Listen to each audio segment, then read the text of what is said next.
forgive us. Imagine, oh? Ang mga tao pa mismo ang ayaw magpatawad sa atin. Just as we are sometimes is not to forgive.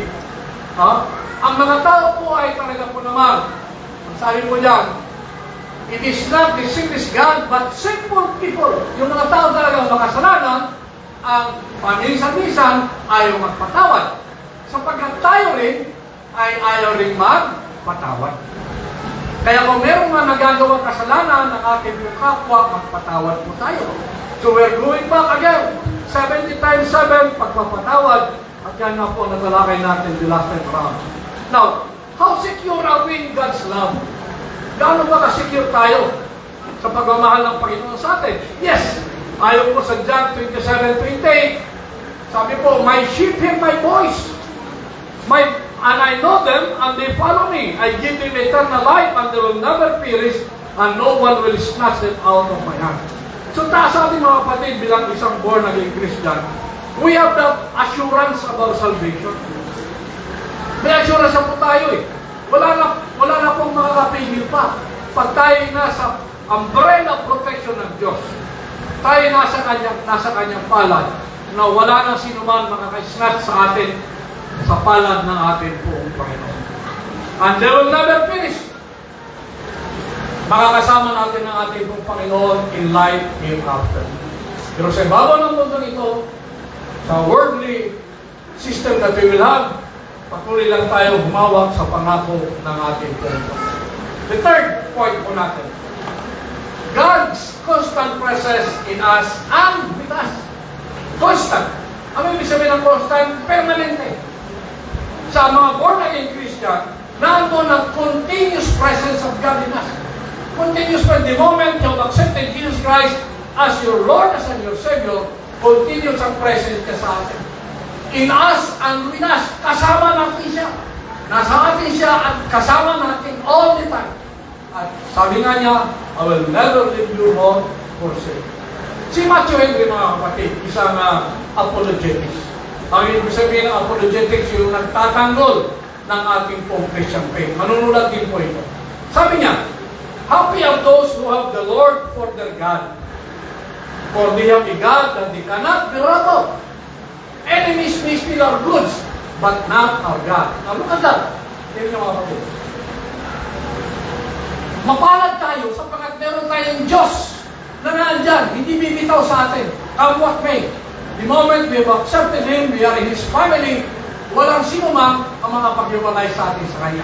At walang sino man ang pwedeng gumawa ng ating pong Panginoon. Ang ating mga kalaban, ang mga the demons, the satans, and other people who are at war with God. No?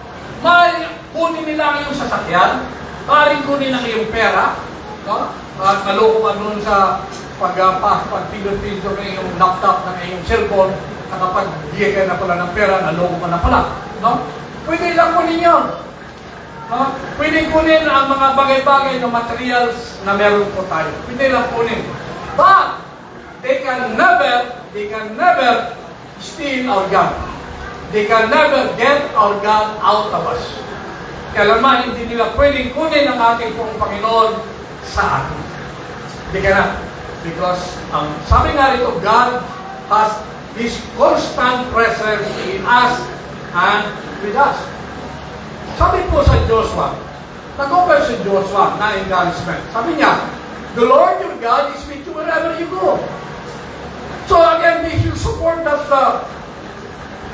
number that we have. Sinusuportahan yung ating pong God's constant presence in us and with us. So ang sabi ni Joshua, the Lord your God is with you wherever you go. Sa lahat po ng born ng mga kapatid, kahit saan tayo magpunta, kasama natin ang ating pong Panginoon. Amen? Amen? Kasama natin siya, kaya huwag kayong mag-alala. Do not worry. At ito rin po ang pangako ng ating pong Panginoong Isus. I am with you always. Sa Matthew 28:20. Ito po yung the Great Commission. So sa last portion nun, sinabi nun, I am with you always. Sa pagpapahayag ng magandang balita, kasama natin ang ating pong Panginoon God. Now, ang sabi din po naman sa Isaiah, source of both comfort and courage. Sabi po rin, fear not, for I am with you. Be not dismayed, for I am your God. I will strengthen you, I will help you, I will uphold you with my righteous right hand. So fear not, huwag kayong mag-alala mga kapatid. Huwag kayong mag-alala. Huwag kayong mag-alala sapagkat siya ang ating Panginoon. Siya magbibigay ng kalakasan sa atin, siya makakatulong natin. At sa lahat po ng righteous things, He will be there always with us. Kasama natin siya palagi. Now, ang ating pong happiness mga kapatid, ang happiness natin is largely determined by who or what we depend on. Kanino ka ba umasa? Para ka maging masaya. Umasa ka ba sa telenovela? Tuwing alas 6 ng gabi, telenovela, kung panorin mo at masaya ka na? Umasa ka ba sa patsika-tsika mo sa iyong cellphone? Umasa ka ba sa bibigay na pera? Umasa ka ba sa mga kaibigan mo na mag-iinuman kayo? Marumasyal kayo? Yung bang inasahan mo? So, yan po ang naging sistema ng mundo ito. Yun po yung kanila pong sinasandalan. But, if we depend on God, we'll be happy because God is always us. God's Spirit dwells in you. So, siya lang po ang ating pong sasandalan, ang ating pong Diyos na buhay. Siya lang ang ating sasandalan at wala na pong iba. Huwag ka na sumandal sa pera mo. Huwag ka nang sumandal sa talino mo. Huwag ka nang sumandal sa gandang babae mo at gandang lalaki mo. Sapagkat ang lahat po ito, this will all fade. Mawawala po lahat po ng mga yan. Kaya huwag po tayong sumandal sa yaman po sa mundo. God said, sabi po ng Panginoon, sabi niya, never will I leave you, never will I forsake you. Imagine that. Ito po ang pangako niya, that next slide that we have. No? Pangako niya yan. At ang pangako ng Panginoon, ito po ay nasusunod. Kailangan hindi niya tayo pababayaan. At ito nga po ang promise na nabibigay po sa atin ng kasiyahan, happiness. Such a promise offers us happiness in the most difficult times and places. Difficult times and places. Napakabigat ng ating sitwasyon ngayon. Ang dami mong problema ngayon naharap.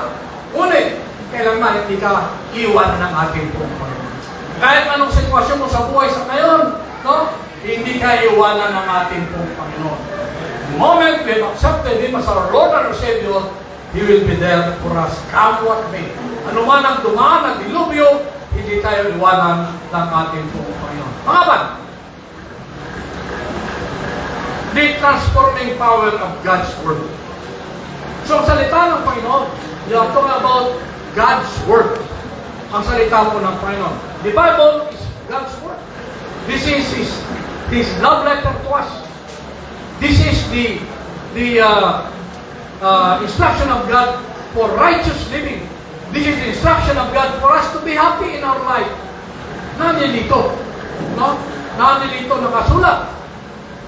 At kaya nga ang sinabi, all Scripture is God-breathed and it's useful for teaching, for rebuking, correcting, and training in righteousness, so that the man of God may be thoroughly equipped for every good work. For every good work. Now, hinimay po natin yan sa iba pong verse, ganito pong sinasabi. In the next slide, please. Sinabi po dyan, all Scripture is inspired by God. So, ang nakasulat po rito, ang Diyos po ang author. Hindi po yung mga tao. Ang Diyos po ang may author ng salita po ng Panginoon. Sila lang po ay ginamit po ng Panginoon para po sila ang sumulat. Pero ang Diyos po ang author po nito. So, all Scripture is inspired by God and it's useful to teach us what is true. Kung ano yung totoo, nasa palag po kasulatan. At to make us realize what is wrong in our life.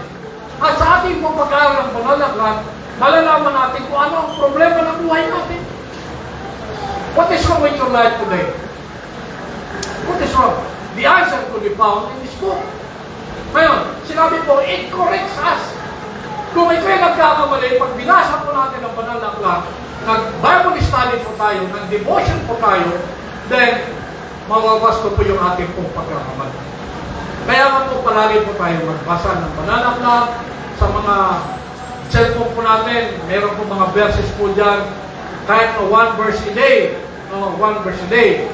At pag tayo po ay nagbasa ng aklat ng around 15 minutes a day, in 71 hours pa, tatapos po natin ang buong banal na aklat.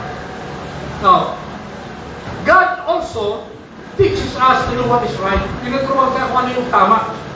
Kaya nga, may sinasabi po tayo all the time na if the law of man is against the law of God prevails. Kung ano sinasabi ng batas ng tao na laban sa batas ng Diyos, ang dapat masunod ay ang batas ng Diyos. It is not what man says. It is the law of God that will be followed. Kahit sino pa man ang nagsabi, walang batas sa mundong ibabaw na ito na sinulat ng tao, ginawa ng tao, ang pwede pang maging pinakamataas sa sinasabi ng Diyos ayon sa banal na aklat. Wala na po ito. Ika nga, sabi nga natin, this the holiest.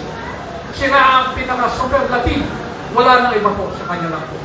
So, ang sabi niya rito, God uses it to prepare and equip His people to do every good work.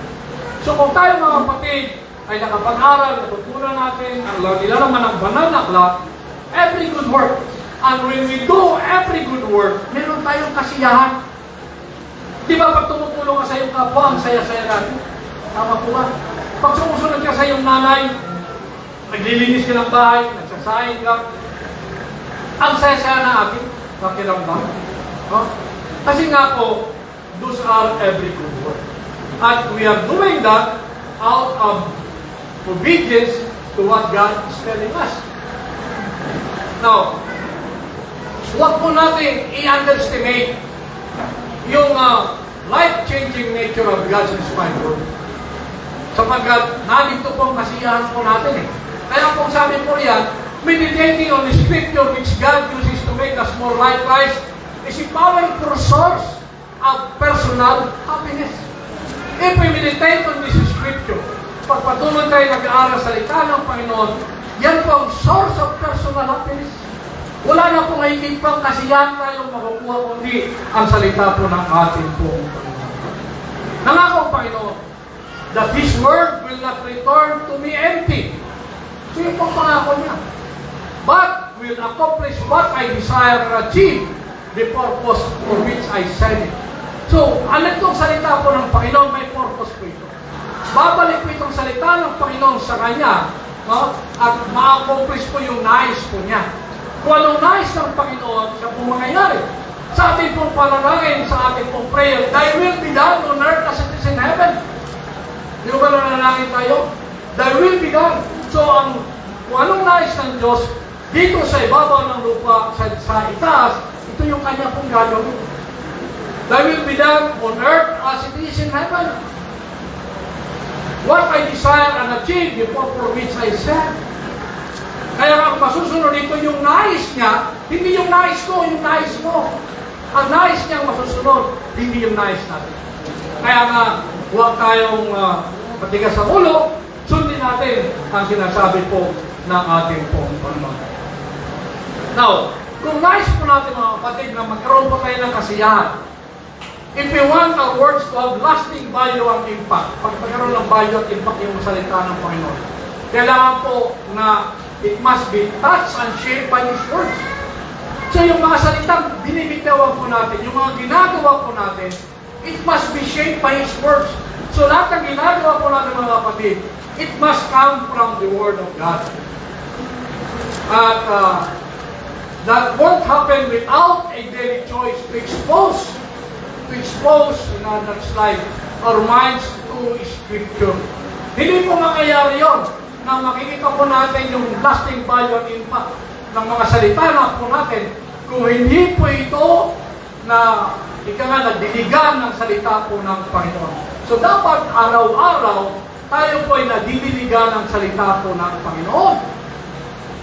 Dapat mayroon po na exposure sa salita po ng ating po Panginoon. Panglima, the sufficiency of Christ's word on our behalf. So, sufficient.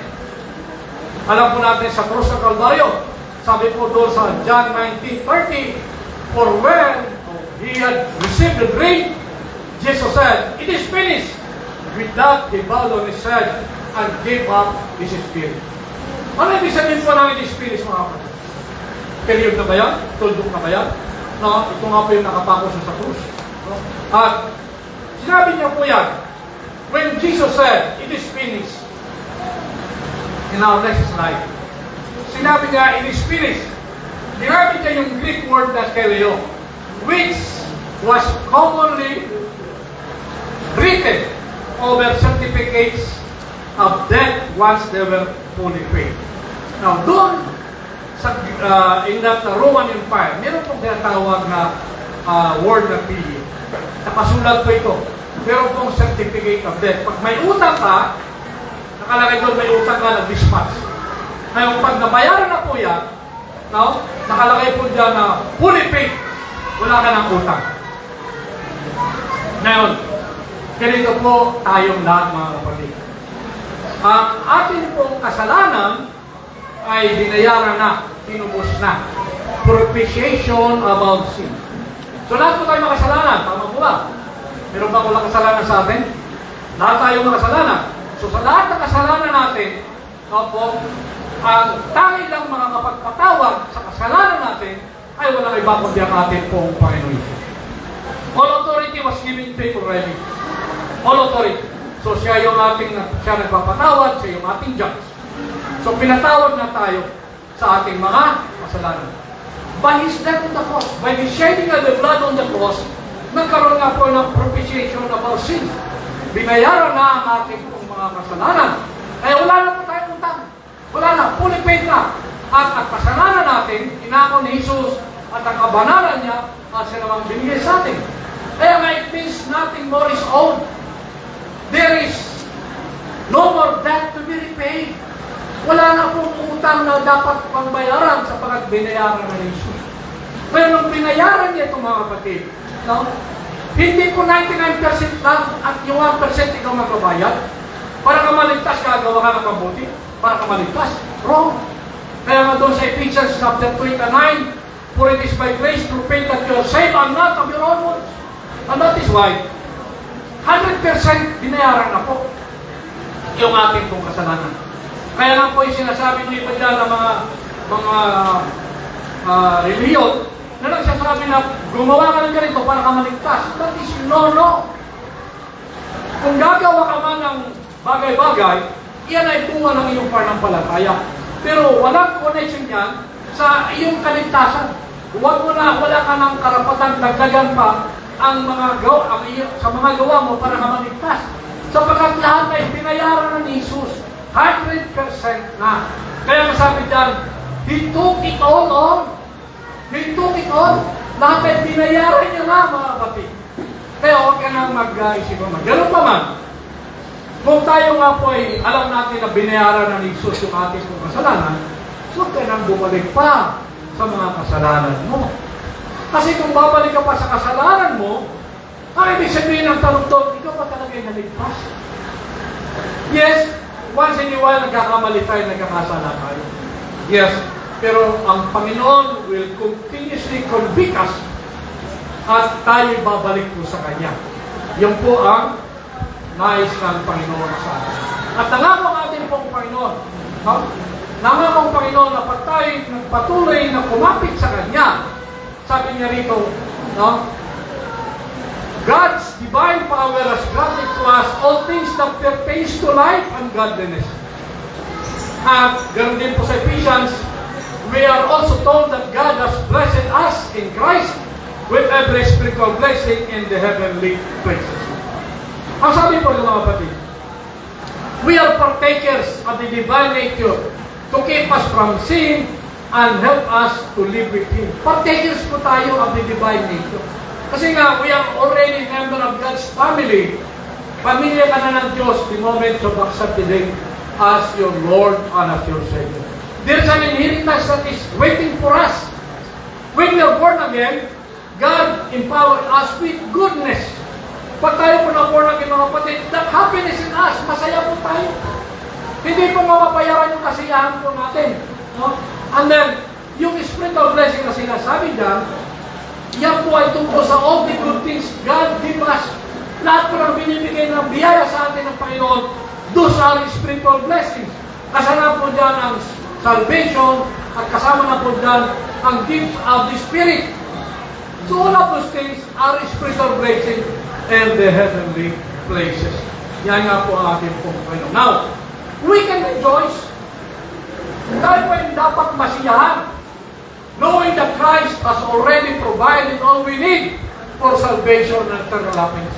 Wala na tayong isipin pa mga kapatid, and therefore dapat po tayong masiyahan. Hindi ka pa masaya? Binigyan na ng Diyos ang iyong kaligtasan. Hindi ka pa masaya na kasama natin yung Diyos palagi? Hindi ka pa masaya na He is in you? Yes mga kapatid, dapat tayo magsaya sapagkat nandiyan na po ang ating pong salvation at yung ating pong eternal happiness. Wala namang kahit pa sa kasiyahan yan.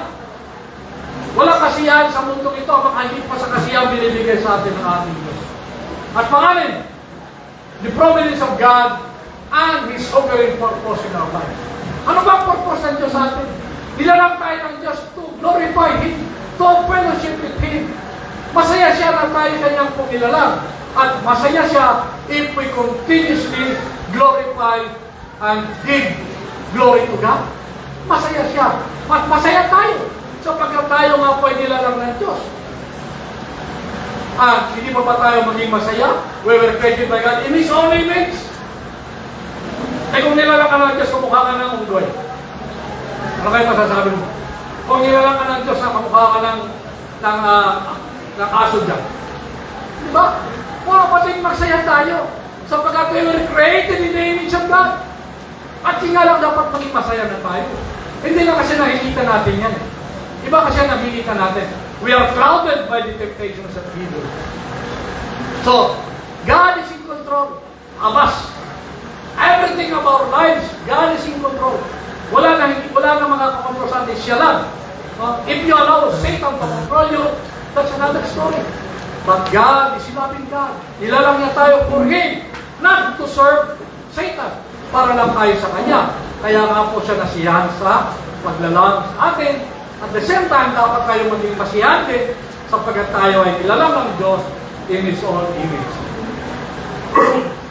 Ang sabi doon sa Chronicles, yung sa kulay po lang, kinahin po dyan, O Lord, and you are exalted as head above all, both riches and honor comes from you, and you rule over all. In your hand are power and might, and in your hand it is to make great and to give strength. Sino po ang sasalita po rito? Si David po. Makina po natin yung paliwanag. In that next slide. Sabi po, David acknowledged God's greatness. Kinilala niya ang kapangyarihan ng Diyos. Kilala natin si David, di ba? Sa ating po pag-aaral previously. Kilala po natin si David. Now, our constantly changing world is controlled by constant and unchanging God. Kung tuloy-tuloy man nagbabago tayo sa mundong ito, ang Panginoon natin kailangan ay hindi magbabago. He remains as what He is. Loving God. Siya ay hindi nagbabago. Ngunit ang mundong ibabaw nito ay nagbabago. Now, during our lifetime, magmula ng kapanakan hanggang sa pagbigay ng mata natin at the end of the day, makikita po natin lahat po ng bagay. Lahat ng bagay. Materials, nagdidicay, kinakalawang, lahat ng papel, nasusunog, mawawala. At even lahat ng kaibigan po natin, nagbabago. Lahat ng tao nagbabago physically, emotionally, and mentally. Nagbabago po sila. Ngunit, sila nga po ay hindi po natin dapat lagyan ng dependence. Kundi ang lalagyan lang po natin ng dependence ay walang iba kundi ang ating pong Panginoon. Because He is in control. Wala nang ibang i-control kundi Siya po lamang at wala na pong iba. Now, His love and purpose for us never change. Hindi po nagbabago ang plano ng Panginoon sa atin. Ang pagmamahal niya sa atin that never changes. Pag naunawaan natin kung gaano niya tayo kamahal, then we will have that real peace and security and happiness. Let us understand mga kapatid, ang Panginoon hindi pa pagbabago yan. Kung ano sinabi niya, that's it. Hindi po siya urusulong. Kung anong sinabi niya, yun na yun. At pag maunawaan natin ito, then we can have real peace and security in our life, and most of all, magkakaroon po tayo ng sense of happiness. His love never fades, and nothing can take it away. Mahal niya tayo, at walang sino man ang pwede makapaghiwalay sa atin sa kanyang pagmamahal sa atin. Ang ating pong future, mga kapatid, our future does not rest in the hands of fallen mankind. Huwag tayong umasa kay Mayor, huwag tayong umasa kay Presidente Marcos, o kay kung kanino man. Sa ngayon, ang nangyayari sa buong mundo, nakakatakot. Gera sa Ukraine, sa Middle East, no? Ang environmental concern po natin, bahagi po, dito, sulong dito, patayan dito, corruption dito. Lahat ng mga yan, mga kapatid, no? Mga politiko, nag-uurap, mga abogado, nag-uurap, polis, nag-aabuso. Lahat po sila, mga kapatid, no? Sila nga po ay fallen mankind. Tayo nga po ay fallen mankind. Lahat po tayo. Ngunit, kung ano man ang mangyari, gaano man ito kasakit, God is fully capable of using painful events for good. Hello? Hello? Let us take note of that, mga kapatid. Lahat po na nangyayari po sa ating kapaligiran ngayon, ginagamit po natin yan ng Diyos, although it is very painful, para po sa ultimate objective ng Diyos, goodness of God. Bakit ang Maui? Sunog. Kinapon niyo China. Susunod ang mga building. Bumagsak yung bridge. Wow! Ang sakit. So all of these things, if you look at the history, makikita po natin ang takbo ng panahon, mga kapatid. Is rapture coming in? We do not know. It will happen, might be in our lifetime, or it might be kung wala na tayo po sa kamanayan. We have been talking about that many years back. No? Centuries ago, pinag-usapan na yan. Until today. Yung last week of the year. Galaw pa man, tandaan po natin, ang lahat yan is in control of our God. Pang-pito at panghuli. The undiluted and eternal happiness that awaits us. Undiluted. Ibig sabihin, walang halo. Walang halong pagkukunyari. Katotohanan lang. Totoo lang. Eternal happiness. So, lahat po tayo mga kapatid, ng mga born-again Christian, there is that eternal happiness that is waiting for us, mga kapatid. Kung dito malungkot ka, huwag ka mag-alala. Sa langit, mga kapatid, there is that eternal happiness that is waiting. Wala pong katumbas ang happiness po natin sa langit sa yung happiness na meron kang naranasan dito sa ibang panahon. Sapagkat all of those things are only temporary. Sinabi na po sa ating pag-aaral yan ni King Solomon, all is vanity. Ang lahat po ay temporary lang po. Mawawala din po yan. O kaya nga po, ang ating pong kasiyahan dapat ay nandun sa eternal blessings na binibigay sa atin ng Panginoon. And give Him the joy of your trust. Mga kapatid, napaka-sarap na tayo po ay patuloy na masiyahan, mag-enjoy sa presensya ng Panginoon sa ating pong buhay. Diniscribe po ito ni David. Sinabi po ni David, all that he had as gifts from God, lahat po na meron po si David, ito po ay galing po sa Diyos. Ang dinalaman ng kanyang puso, yung po niya pong kayamanan, yung po kanya pong korona bilang isang hari, yung po mahaba niyang buhay, yung honor and majesty niya, these are all eternal blessings and gladness. Lahat po ito ay biyaya po ng ating pong Panginoon. Ngayon tayo rin po mga kapatid, tayo rin. No? Kung ito ay kinikilala ni David na ito ay galing sa Diyos, maunawaan din natin doon sa second line, sa second paragraph. We too should look upon all we have. Natin po dapat maunawaan natin na lahat po sa atin, ngayon mga kapatid, kung anong katayuan mo ngayon, negosyante ka man, ikaw ka ngayon nasa call center ka man, o mayor ka man, o may rango ka man, sa police, sa military, o ikaw presidente ka man, congressman ka man, teacher ka man, okay? Kailangan tingnan nyo ito. We too should look upon what we have. Ang posisyon po natin, ang pamilya po natin, Ang pamilya po natin, bigay sa atin ng Panginoon. Ang yaman po natin, bigay po ng Panginoon. Ang talento po natin, regalo po ito ng Panginoon. At ang lahat po nito, mga kapatid, na bigay sa atin ng Panginoon, ibabalik natin sa Kanya. Ibabalik natin sa Kanya ang lahat ng regalo niya sa atin. That's why, meron tayong tithes and offering. That's why, meron tayong mga kasamahan dito na naglilingkod sa ating church, naglilinis ng church, no, gumagawa para sa atin, nag-organize, tumutugtog. Because they have the gift from God na gagamitin natin para sa Kanya. And today, we still need more. Kailangan natin ng mga kapatiran natin na tutulong din sa ating pong gawain sa loob ng church. Wala tayong sweldo rito, pero ang sweldo natin nasa ating pong Panginoon. Amen?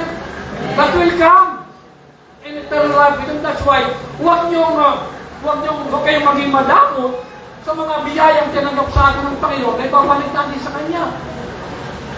Kung mayroon tayong gagawin dito sa church, ito, dapat magtulong-tulong po tayo. Sa lahat po ng ating gagawin po dito. No?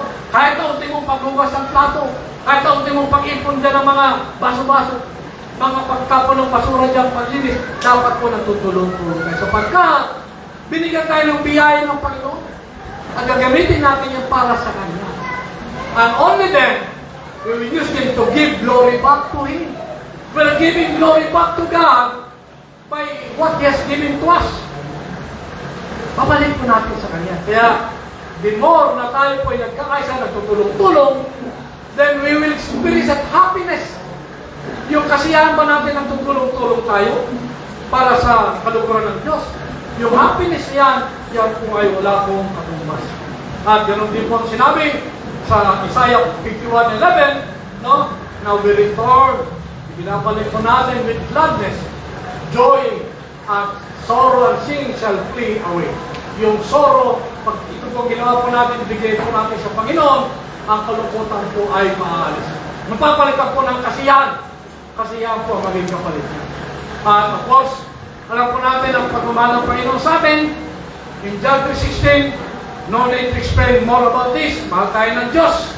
No? At ang sino man, sumampalataya sa Kanya, di mapahamak o di magkaroon ng buhay na walang hanggan. And our conclusion. Ano ang conclusion natin ng mga kapatid? How are we going to conclude? One paragraph lang. Pwede ba natin basahin? Shall we read? Ready? Begin.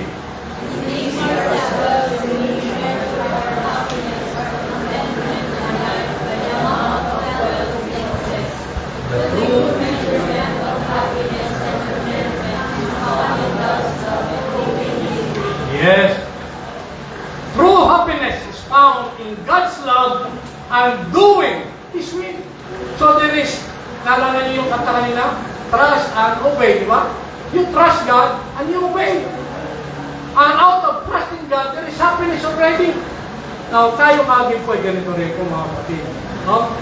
We have that contentment and happiness because ang Diyos nga po ay nasisiyahan sa Kanya po paglalang sa atin. Now, let's go to the next slide. Summary and points to think about. Una, ano yung mga pinag-usapan natin? Alright. There are seven of them. So, we have number one. Everybody ready? Begin. God's immeasurable love for us. Number two. God's willingness to completely forgive us whenever we confess our sins. Number three. God's present presence in us and with us. Number four. The transforming power of God's Word. Number five. The sufficiency of Christ's Word on our behalf. Number six. The providence of God and His sovereign purpose in our life. And the last one. Yes. Now, tingnan po natin. Undiminished happiness. At saka ultimate sacrifice to fulfill that promise. Undiminished happiness is promised to us. Wala pong kabawasan na kasiyahan pagkakalog sa atin ng ating buhay. Siya lang ang nagbibigay nito. Isang hari, nagbigay sa atin ng kasiyahan. what other king has ever promised his people anything so great?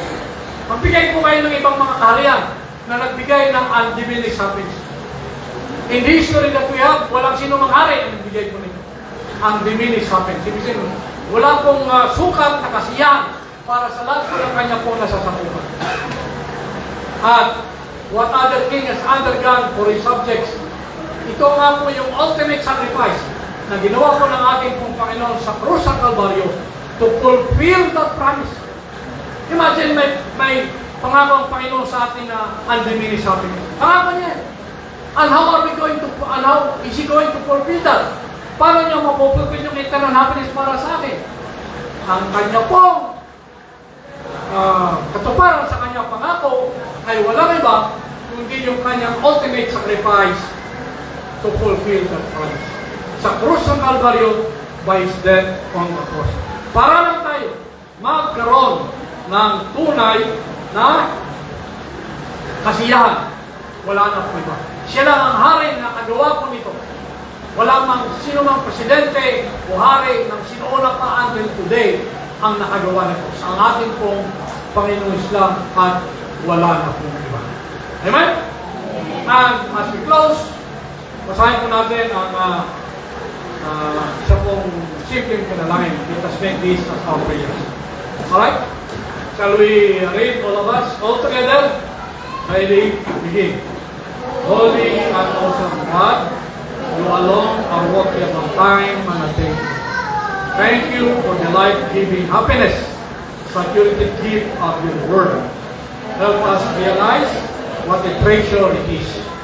May we not settle for anything less than daily seeking You through Your word and enjoying Your happiness. You provide for us. In Jesus' name, our Lord and our Savior, ang lahat ay magsabi ng Amen.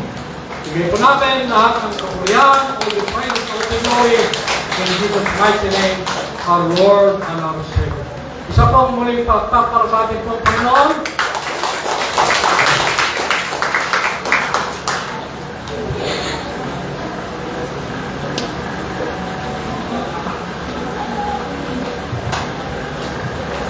Hallelujah. Tayo pong lahat ay umawit sa ating Diyos na buhay.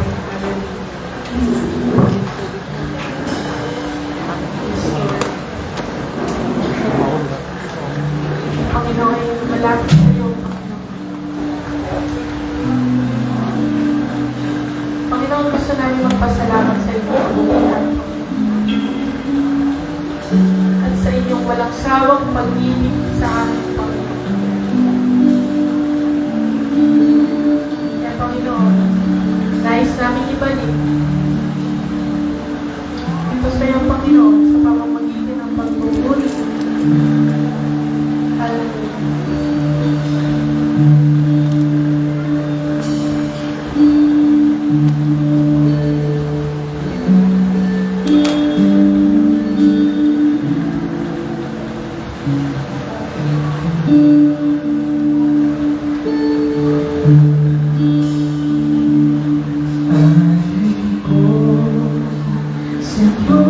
Pag-ibig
Tayo pong lahat ay makakaupo na. At sa pagpamatuloy po ng ating Sunday service, tayo po ilalangin sa ating pagkakaloob. Sabi nga po ng ating Panginoon, it's more blessed to give than to receive. Tayo pong lahat ay buong pusong magbigay sa ating Panginoon. I give you for you today. And there's just one thing that I want to say.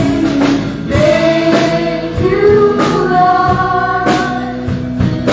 Thank you, Lord. With a grateful heart, with a song of praise, with an open arms, I will do it and thank you, Lord. I just want to thank you, Lord. Thank you, Lord. I just want to thank you, Lord. Thank you,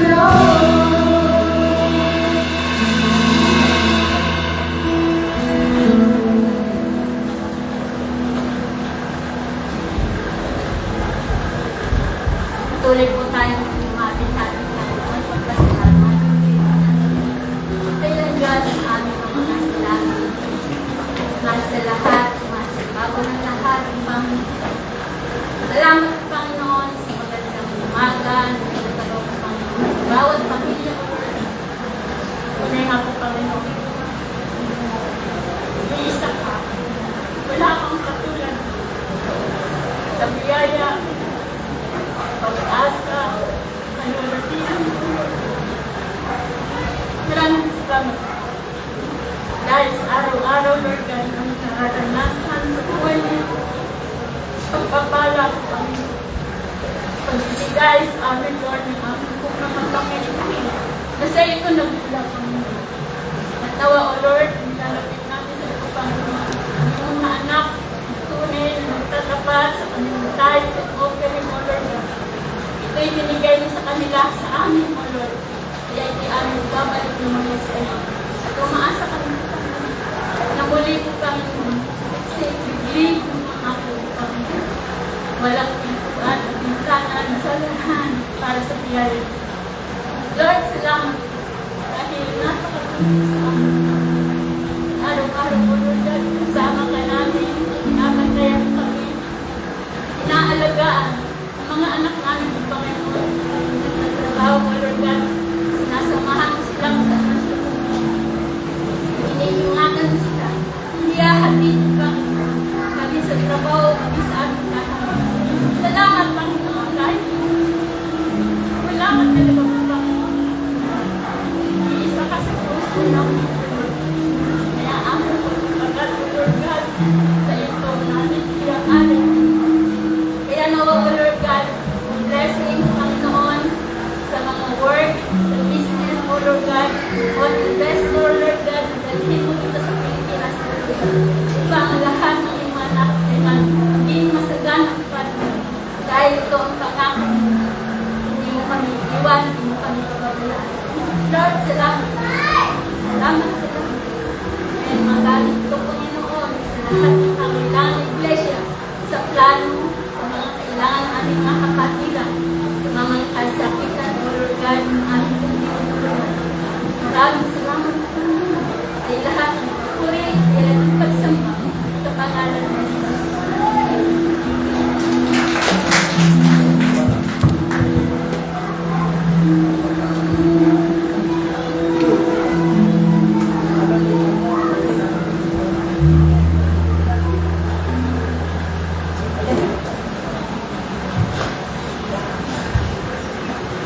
Ngayon po ay first one gentleman at tayo po ay lalako sa ating pong banal na hapunan.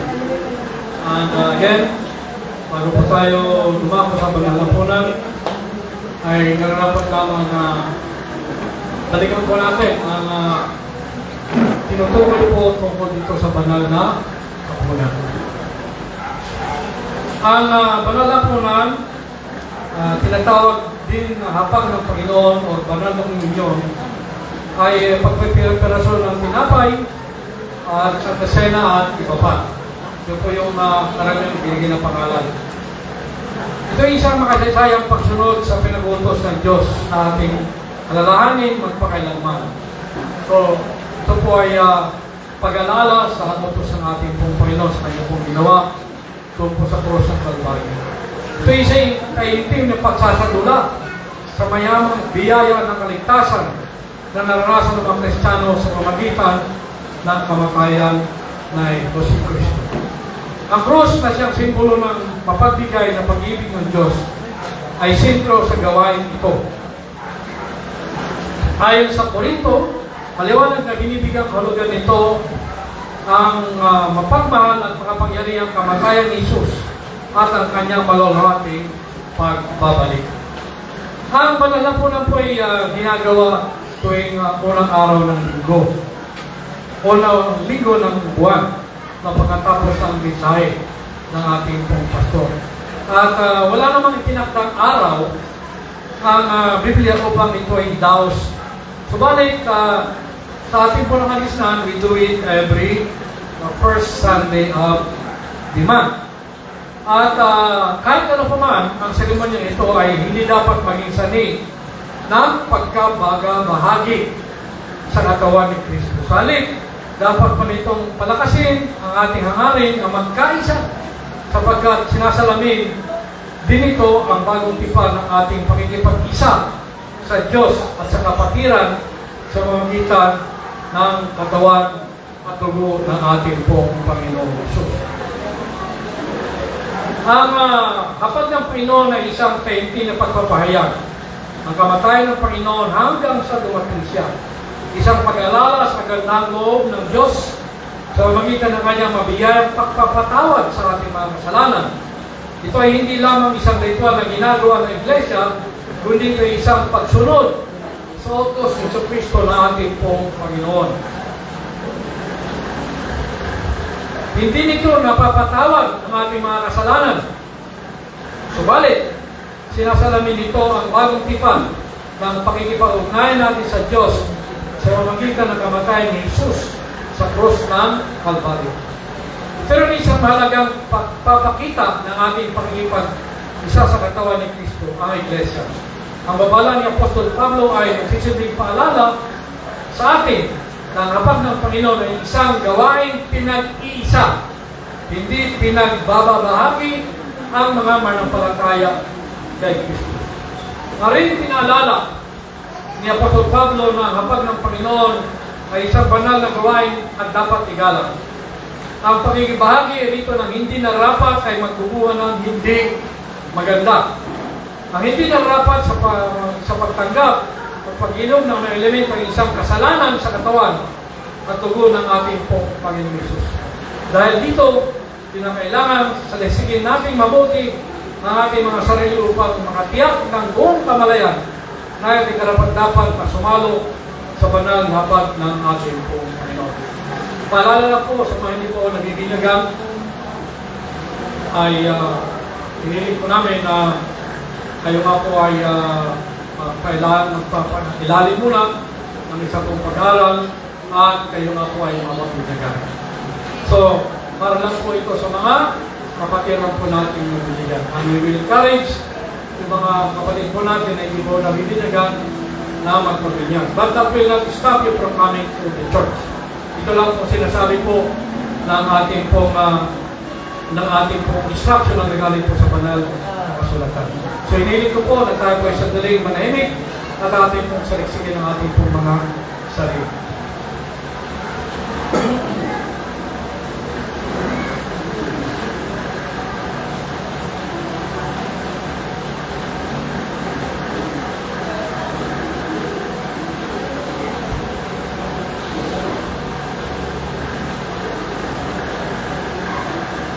Natawagan ko po ang ating mga elders.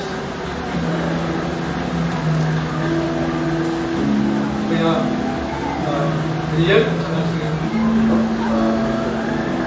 Kuya Ulo.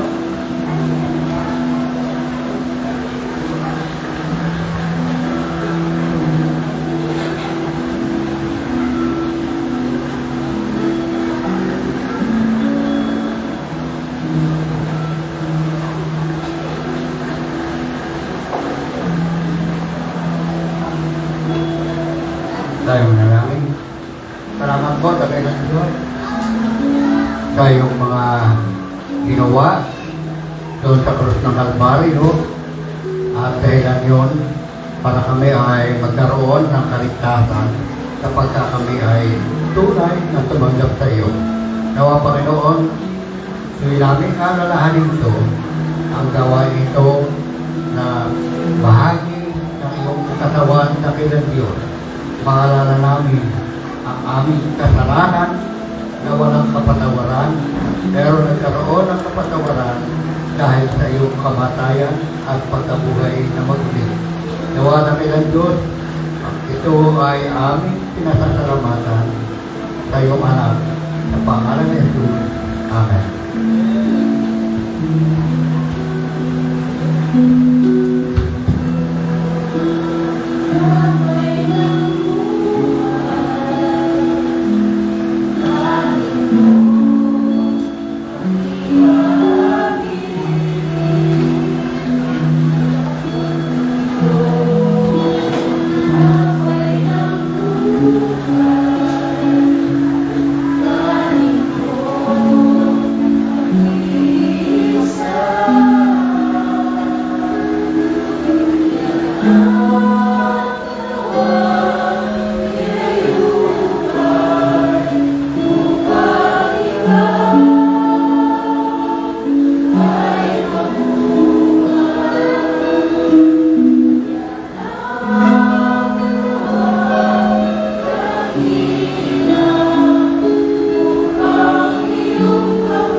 Taas po natin. Sapagkat tinanggap ko sa Panginoon, ang binigay ko naman sa inyo, na ang Panginoong Isus ang gabing siya ay pinagkanulo, ay dumampot ang tinapay at nang siya'y makapagpasalamat, ito yung kanyang pinagputol-putol at sinabi, ito ay aking katawan ng pinagputol-putol para sa inyo. Gawin ito sa pag-alala sa akin.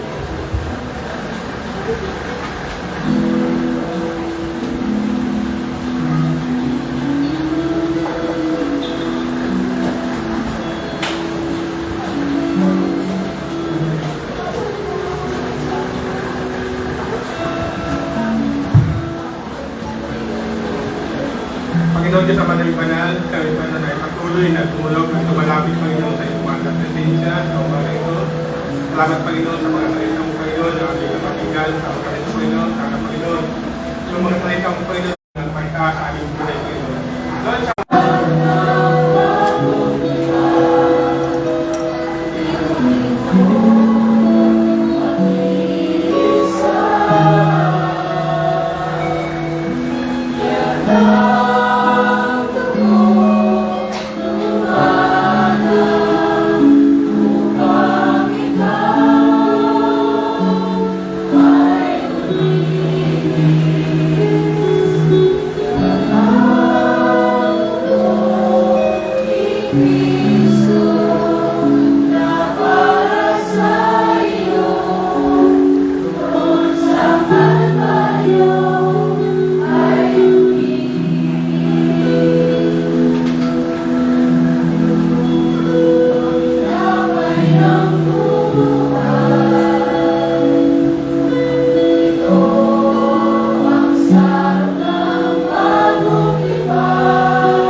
sinasabi, ang kopang ito ay isang bagong tipan sa aking dugo.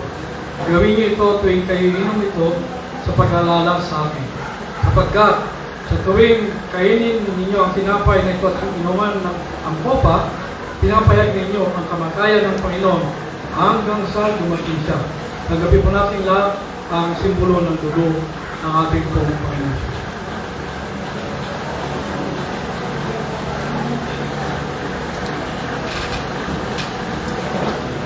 Heavenly Father, Lord, muli kami po ay magpapasalamat for that undiluted promise of happiness, Panginoon.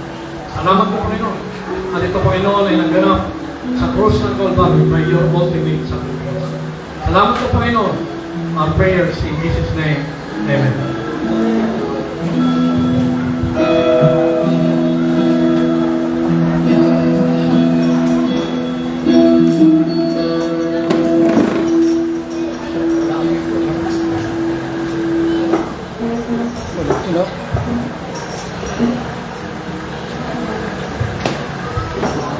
Magandang umaga po muli sa ating lahat. So, sa announcements po, mga kapatid, every Wednesday po, may gawain po tayo. May prayer meeting tayo, alas 7 ng gabi. And every Saturday po, practice ng praise and worship team. So, depende po sa availability ng team.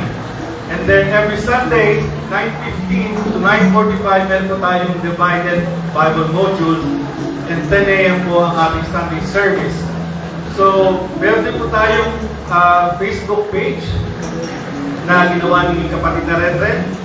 So, doon po, meron po tayong mga updates na pinupost din doon.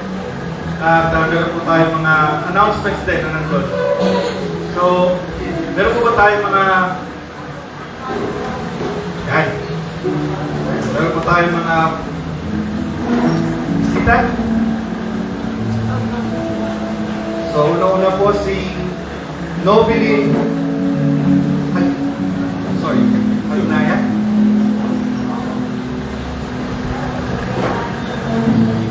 Nobili po ba ito? Malis na? Okay. And then si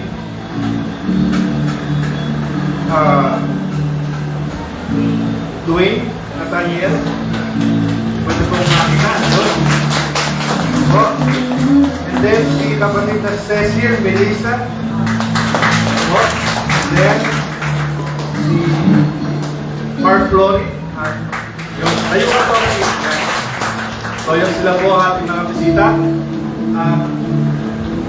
Mga kapatid, pwede ba kayo maibitahin sa harapan para kayo may panalangin ni Elder Gojo?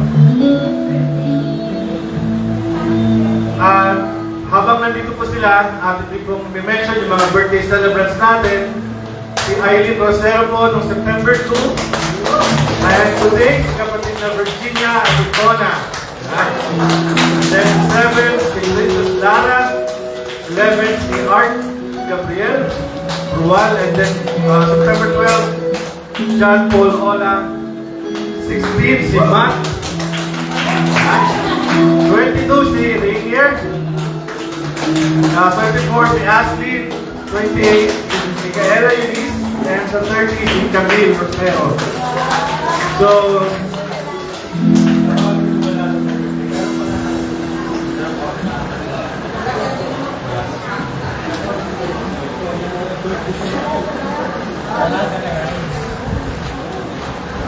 yung lahat po na may birthday, punta rin po kayo dito sa harapan para kayo mapanalangin ni Adegon. Okay, tumayo po tayo lahat. Ating set ating kamay sa kanila ng mga may kaarawan. Salamat po dakilang Diyos. Narito po ang inyong anak, Panginoon, na patuloy na naglilingkod at dumaga po sa bahay-sambahan sa Panginoon. Lord, ang dalangin po namin, ingatan mo po sila sa lahat ng araw na kanilang nilalakaran. Dagdagan mo, Panginoon, ang kanilang mga kaarawan. Para sa ganun, dakilang Diyos, patuloy namin silang nakakasama. Patuloy na sila ay maglilingkod, Panginoon. Umaasa po kami, Panginoon, na sila po ay patuloy mong pagpapalain. Iingatan mo po sila, Panginoon. Sila man po ay mga kabataan o may pamilya na kailan Diyos, ang dalangin po namin. Pagpalain mo po sila. Ang lahat ito po, Panginoon, ay aming itinadalangin sa pangalan ni Jesus na aming tagapagligtas. Ang lahat na magsabi na. Amen.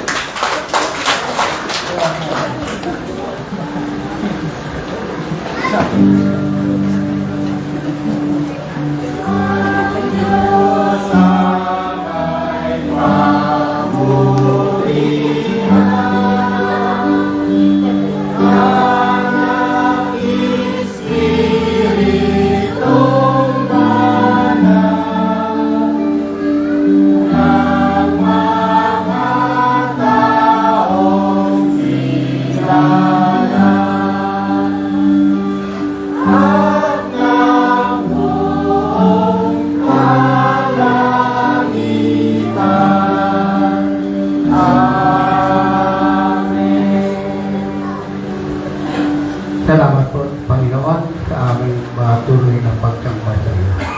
Ngayon doon sa makapag-iingat sa inyo mula sa pagkatison at sa inyo'y makapagharap na walang kapintasan na may malaking ganap sa harapan ng kanyang kaluwalhatian.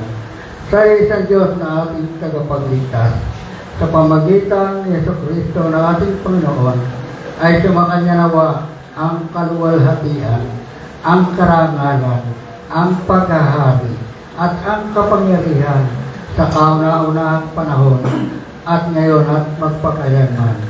Salamat.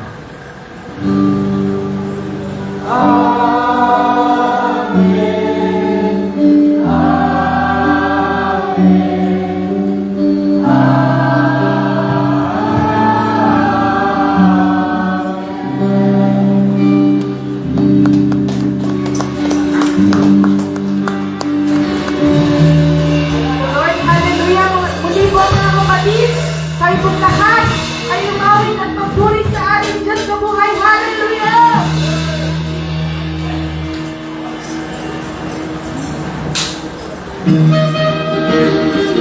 Watchers, let's clap our hands for Jesus! Come on!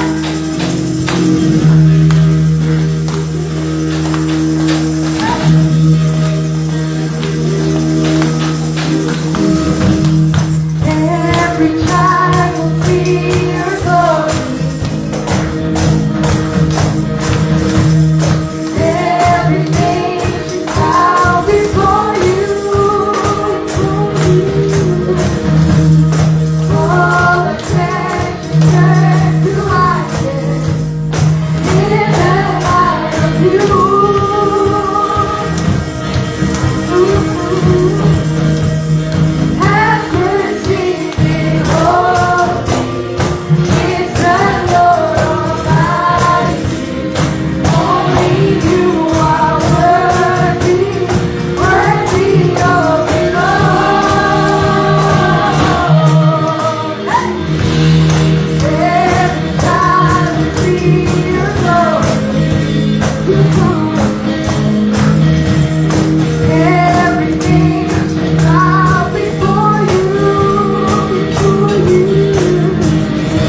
bless.